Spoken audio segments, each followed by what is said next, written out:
Welcome to the SDA Housing Podcast, brought to you by NDIS Property Australia. Before starting this episode, we need to provide a general disclaimer. Information contained in this podcast is general in nature only. It does not take into account the objectives, financial situation, or needs of any particular person. You need to consider your financial situation and needs before making any decisions based on the information in this podcast. And you should consider seeking independent and professional advice for your personal circumstances. All right, let's begin. Hello, my name is Debbie from NDIS Property Australia, and you're listening to the SDA Housing Podcast, a show that explains, highlights, guides, and brings awareness about all things SDA in this ever-changing NDIS world. This is our monthly SDA Unlocked episode where we delve into the supply and demand data for specialist disability accommodation in different areas around Australia. We have recently been working with some people looking to build an SDA somewhere around the northern New South Wales area. So I'm sure that most of you have heard of Byron Bay. We have been in dealings with providers in the past in this area who tell us that the demand is great in this area, anywhere from the Gold Coast all the way down south of Byron. There's a lot of old housing, very unsuitable, not SDA standards that SDA funded participants are currently living in, and more housing is needed. Now, of course, if you know anything about this part of Australia, it is quite expensive. So that obviously contributes, is the main reason why not too much development has happened up until now, just because of the cost. But I thought it's worthwhile just having a look at the actual data, because this will give you an idea of just how big the undersupply in this area is. So what I've done is I've actually pulled together the statistics from the NDIS most recent quarterly data, which was issued in mid-November from the September quarter data. And I've taken the data from both the Tweed Valley SA3 as well as the Richmond Valley Coastal SA3. So the Tweed Valley SA3 runs from basically the Tweed Heads area, right on the border of New South Wales, Queensland, down to Pottsville and out as far west as Tyalgum. The other SA3 region is the Richmond Valley Coastal. That is a roughly 100-kilometre stretch of coastal area that runs from Golden Beach down through Byron, Ballina, down to just past Evans Head, and with an average of about a 15-kilometre radius going inland from the coast, wider in some areas, narrow in some areas. So it's a lot of it, or most of it actually, is rural. Again, another challenge for developing SDA, but there are a number of participants there. Now, overall, the SA4 has 3 different SA3 regions: Richmond Valley Coastal, which I've mentioned, Tweed Valley, as well as Richmond Valley Hinterland. So I'm not going into the Richmond Valley Hinterland area, but it's worth noting that those other 2 SA3s take up about probably 60 to 70% of all NDIS participants, all SDA funded participants, and all housing in the area.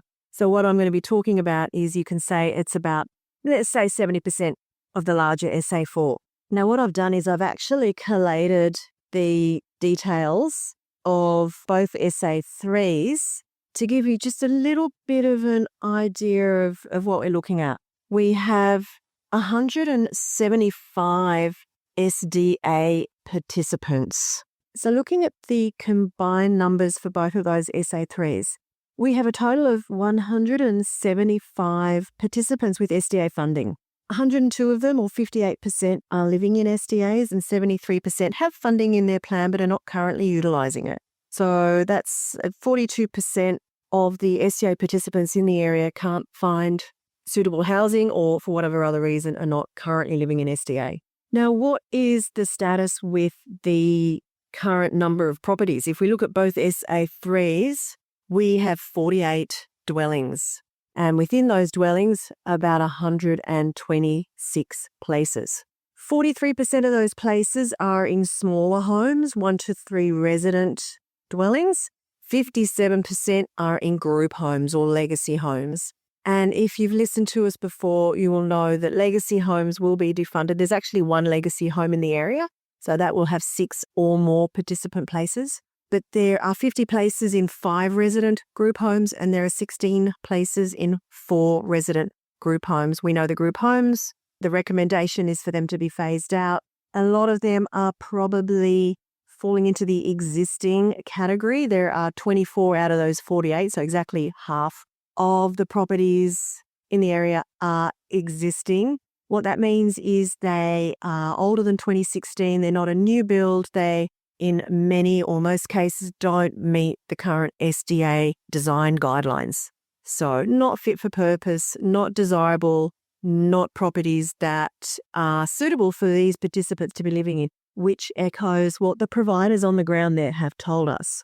So in the overall SA4, if we look at maybe 65, not 70, it's probably a bit of an over-exaggeration, but 65% of everything in the SA4 belongs in both of those SA3s. You can just estimate, this divided it by 2/3. We have a total new build and pipeline number of dwellings, 207. This is excluding all of those existing properties in the SA4, because I'm talking about SA4 now because, of course, we don't have some of this data at the SA3 level. We don't have the new build data broken down, nor do we have any of the pipeline data. So if we work on 65% of these numbers, it might give us a bit of an idea of exactly what's going on in terms of pipeline and new build.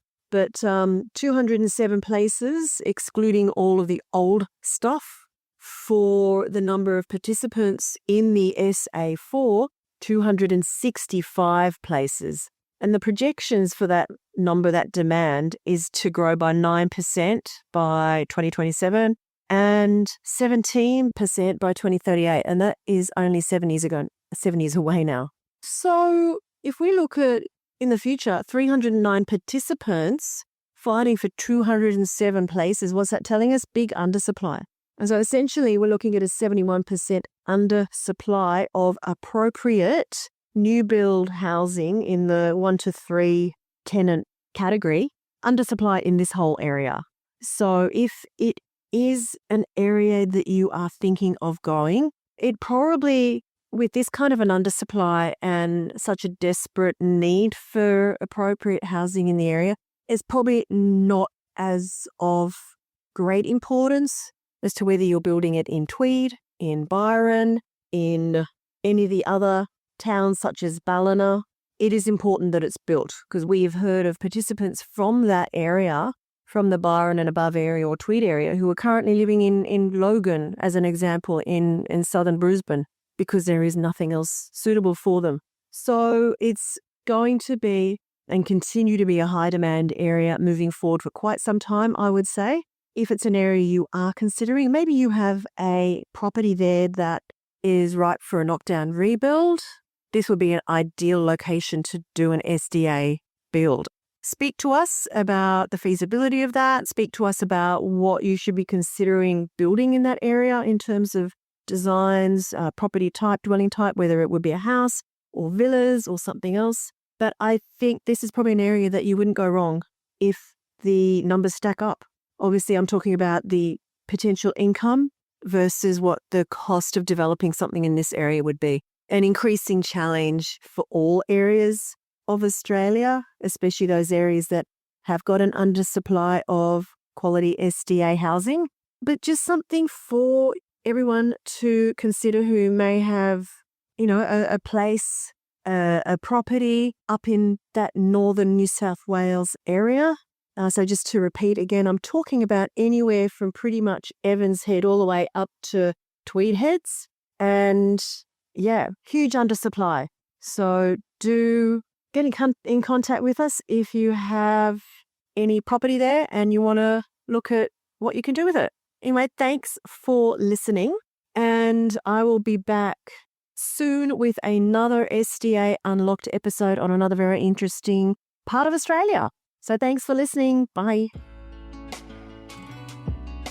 We hope you enjoyed this episode. Please make sure you are subscribed and following us so you can keep in the loop with all of our upcoming episodes. We would really appreciate it if you could leave us a 5-star rating, a written review, and to share this podcast with those that could benefit. Until next time, catch you on the next episode.